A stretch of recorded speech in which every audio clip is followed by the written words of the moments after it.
ನಮಸ್ಕಾರ ವೀಕ್ಷಕರೇ, ಸುಮಲತಾ ಅವರು ಟ್ವೀಟ್ ಮಾಡಿದ್ದೇನು? ಅವರು ದರ್ಶನ್ ಅವರ ಬಗ್ಗೆ ಟ್ವಿಟರ್ ಖಾತೆಯಲ್ಲಿ ಏನೆಲ್ಲ ಬರೆದಿದ್ರು ಅದರ ಬಗ್ಗೆ ಸಂಪೂರ್ಣ ಮಾಹಿತಿ ಇಲ್ಲಿದೆ. ಎಲ್ಲರಿಗೂ ನಮಸ್ಕಾರ.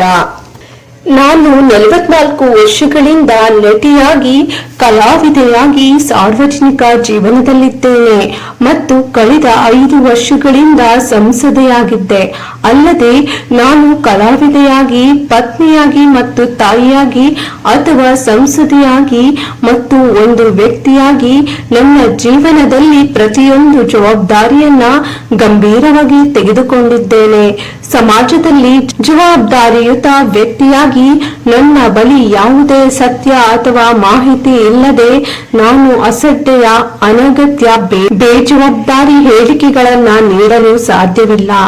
ಇಂದು ನಾನು ಕೆಲವು ಸಂಗತಿಗಳನ್ನ ಸ್ಪಷ್ಟಪಡಿಸಲು, ನನ್ನ ಆಲೋಚನೆಗಳು ಮತ್ತು ನೋವನ್ನ ಹಂಚಿಕೊಳ್ಳಲು ಪೋಸ್ಟ್ ಮಾಡುತ್ತಿದ್ದೇನೆ. ಏಕೆಂದರೆ ಮಾಧ್ಯಮ ಅಥವಾ ಸಾಮಾಜಿಕ ಮಾಧ್ಯಮದಲ್ಲಿ ಯಾವುದೇ ಹೆಚ್ಚಿನ ಊಹಾಪೋಹಗಳನ್ನ ಪ್ರೋತ್ಸಾಹಿಸಲು ಅಥವಾ ನನ್ನ ನಿಲುವಿನ ಬಗ್ಗೆ ಅಭಿಮಾನಿಗಳಲ್ಲಿ ಯಾವುದೇ ಗೊಂದಲಗಳಿಗೆ ಎಡೆಮಾಡಿಕೊಡಲು ನಾನು ಬಯಸುವುದಿಲ್ಲ. ನಾನು ಮೊದಲಿಗೆ ತಮ್ಮ ಮಗ ಮತ್ತು ಪತಿಯನ್ನ ಹೃದಯ ವಿದ್ರಾವಕ ರೀತಿಯಲ್ಲಿ ಕಳೆದುಕೊಂಡಿರುವ ರೇಣುಕಾಸ್ವಾಮಿ ಅವರ ಹೆತ್ತವರು ಮತ್ತು ಪತ್ನಿಗೆ ನನ್ನ ಸಂತಾಪವನ್ನು ಸೂಚಿಸುತ್ತೇನೆ ಮತ್ತು ಈ ದುರಂತವನ್ನ ಎದುರಿಸಲು ಮತ್ತು ಆ ನೋವನ್ನ ಭರಿಸಲು ಶಕ್ತಿಯನ್ನು ದೇವರು ನೀಡಲಿ ಎಂದು ನಾನು ಪ್ರಾರ್ಥಿಸುತ್ತೇನೆ. ನಮ್ಮ ಕಾನೂನು ವ್ಯವಸ್ಥೆಯಿಂದ ಅವರಿಗೆ ಸಿಗಬೇಕಾದ ನ್ಯಾಯ ದೊರಕಲಿ ಎಂದು ಪ್ರಾರ್ಥಿಸುತ್ತೇನೆ. ಈ ಘಟನೆಯು ನನ್ನ ಹೃದಯವನ್ನ ಛಿದ್ರಗೊಳಿಸಿತು ಮತ್ತು ನಾನು ಅದನ್ನ ಅರ್ಥ ಮಾಡಿಕೊಳ್ಳಲು ಸಾಧ್ಯವಾಗದೆ ಹಲವಾರು ದಿನಗಳವರೆಗೆ ಆಘಾತ ಮತ್ತು ನೋವಿನ ಸ್ಥಿತಿಯಲ್ಲಿದ್ದೆ.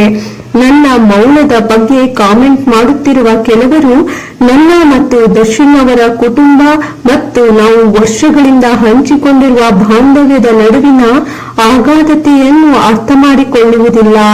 ಅವರು ಸ್ಟಾರ್ ಮತ್ತು ಸೂಪರ್ ಸ್ಟಾರ್ ಆಗುವ ಮೊದಲು ನಾನು ಅವರನ್ನ 25 ವರ್ಷಗಳಿಂದ ಬಲ್ಲೆ. ಯಾವುದೇ ಸ್ಟಾರ್ಡಮ್ಗಿಂತ ಹೆಚ್ಚಾಗಿ ಅವರು ನನ್ನ ಕುಟುಂಬದ ಸದಸ್ಯ ಮತ್ತು ಯಾವಾಗಲೂ ನನಗೆ ಮಗನಂತೆ. ಅವರು ಅಂಬರೀಶ್ ಅವರನ್ನ ಯಾವಾಗಲೂ ತಮ್ಮ ಅಪ್ಪಾಜಿ ಎಂದು ಪರಿಗಣಿಸಿದ್ದಾರೆ ಹಾಗೂ ನನಗೆ ಅವರ ತಾಯಿಯ ಗೌರವ ಮತ್ತು ಸ್ಥಾನ ಮತ್ತು ಮಗನ ಪ್ರೀತಿಯನ್ನು ನೀಡಿದ್ದಾರೆ. ಯಾವ ತಾಯಿಯು ತನ್ನ ಮಗುವನ್ನು ಈ ರೀತಿಯ ಪರಿಸ್ಥಿತಿಯಲ್ಲಿ ನೋಡುವುದನ್ನು ಸಹಿಸುವುದಿಲ್ಲ.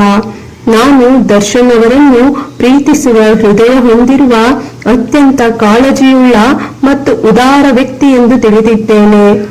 ಪ್ರಾಣಿಗಳ ಬಗ್ಗೆ ಅವನ ಸಹಾನುಭೂತಿ ಮತ್ತು ಸಹಾಯ ಮಾಡುವ ಮನೋಭಾವವು ಯಾವಾಗಲೂ ಅವನ ಸ್ವಭಾವದ ಭಾಗವಾಗಿದೆ. ಈ ಕೃತ್ಯವನ್ನ ಮಾಡುವ ವ್ಯಕ್ತಿತ್ವ ದರ್ಶನ್ ಅವರದ್ದಲ್ಲ ಎಂದು ನಾನು ನಂಬಿದ್ದೇನೆ. ಈ ಪ್ರಕರಣ ನ್ಯಾಯಾಲಯದಲ್ಲಿರುವುದರಿಂದ ಈ ಬಗ್ಗೆ ಸದ್ಯಕ್ಕೆ ಯಾವುದೇ ಪ್ರತಿಕ್ರಿಯೆ ನೀಡುವುದಿಲ್ಲ.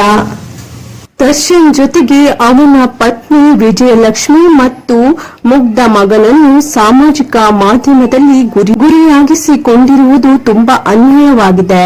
ಅಷ್ಟೇ ಅಲ್ಲದೆ ಇತರೆ ಆರೋಪಿಗಳ ಬಡ ಕುಟುಂಬಗಳು ಕೂಡ ಸಂಕಷ್ಟಕ್ಕೆ ಸಿಲುಕಿರುವುದು ನೋವಿನ ಸಂಗತಿಯಾಗಿದೆ. ಸೋಷಿಯಲ್ ಮೀಡಿಯಾ ಬಳಕೆದಾರರು ಮತ್ತು ಸಾರ್ವಜನಿಕರು ಸಂತ್ರಸ್ತ ಅಥವಾ ಆರೋಪಿಯ ಕುಟುಂಬಗಳು ಈಗಾಗಲೇ ಈ ಭಯಾನಕ ಪರಿಸ್ಥಿತಿಯನ್ನ ಎದುರಿಸುತ್ತಿರುವವರ ಮೇಲೆ ತಮ್ಮ ಕಾಮೆಂಟ್ಗಳು ಹೇಗೆ ಪರಿಣಾಮ ಬೀರಬಹುದು ಎಂಬುದನ್ನ ಪರಿಗಣಿಸಬೇಕು. ತನಿಖೆ ನಡೆಯುತ್ತಿದೆ ಮತ್ತು ಪೊಲೀಸರು ತಮ್ಮ ಕೆಲಸವನ್ನ ಮಾಡುತ್ತಿದ್ದಾರೆ ಮತ್ತು ನಮ್ಮ ನ್ಯಾಯ ವ್ಯವಸ್ಥೆಯಲ್ಲಿ ನನಗೆ ಅಪಾರ ನಂಬಿಕೆ ಇದೆ. ದರ್ಶನ್ ಈ ಪ್ರಕರಣದಲ್ಲಿ ಆರೋಪಿಯಾಗಿದ್ದು ಇನ್ನು ಯಾವುದೂ ಸಾಬೀತಾಗಿಲ್ಲ ಅಥವಾ ಶಿಕ್ಷೆಯಾಗಿಲ್ಲ. ಇದು ಕಾನೂನಿಗೆ ಬಿಟ್ಟದ್ದು ಮತ್ತು ಈ ಕುರಿತು ಈಗಾಗಲೇ ನಿರ್ಣಯಿಸುವುದು ಮತ್ತು ಶಿಕ್ಷೆ ವಿಧಿಸುವುದು ಬೇರೆ ಯಾರೂ ಅಲ್ಲ. ಈ ವಿಚಾರದಲ್ಲಿ ಅವರ ನಿಲುವು ಸತ್ಯಾಸತ್ಯತೆಗಳನ್ನ ಸ್ಪಷ್ಟಪಡಿಸುವ ಅವಕಾಶವಾದರೂ ಇರಲಿ. ಈ ಪರಿಸ್ಥಿತಿಯಲ್ಲಿ ನಾನು ನೆಮ್ಮದಿಯಿಂದ ಈ ಸಮಸ್ಯೆಯಿಂದ ದೂರವಿರಲು ಅಸಾಧ್ಯ. ಇದು ನನ್ನದೇ ಕೌಟುಂಬಿಕ ಸಮಸ್ಯೆ.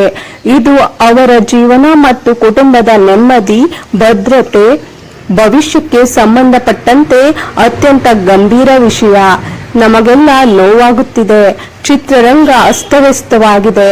ಸಾವಿರ ಜನರ ಜೀವನೋಪಾಯ ಅವರ ಚಲನಚಿತ್ರ ನಿರ್ಮಾಣಗಳ ಮೇಲೆ ಅವಲಂಬಿತವಾಗಿದೆ.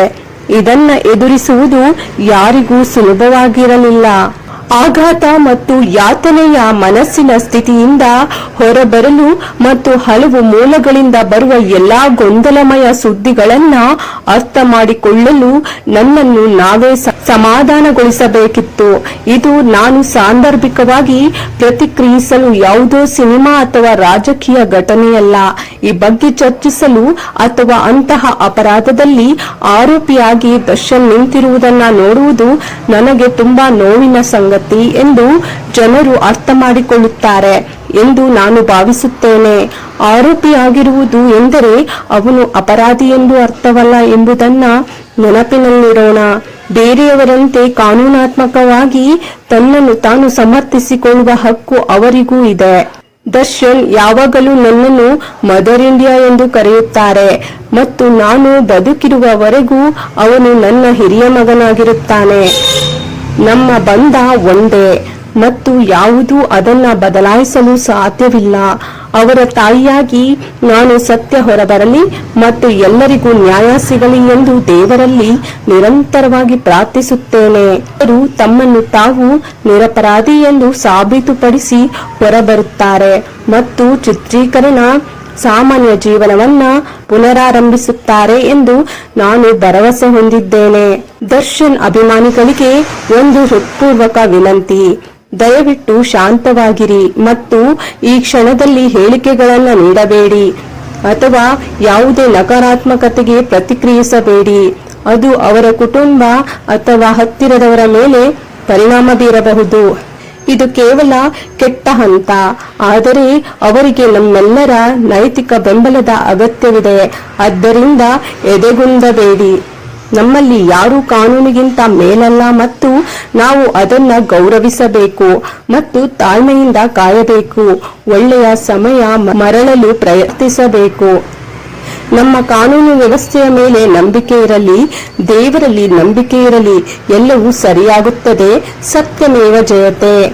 ಶ್ರೀಮತಿ ಸುಮಲತಾ ಅಂಬರೀಶ್.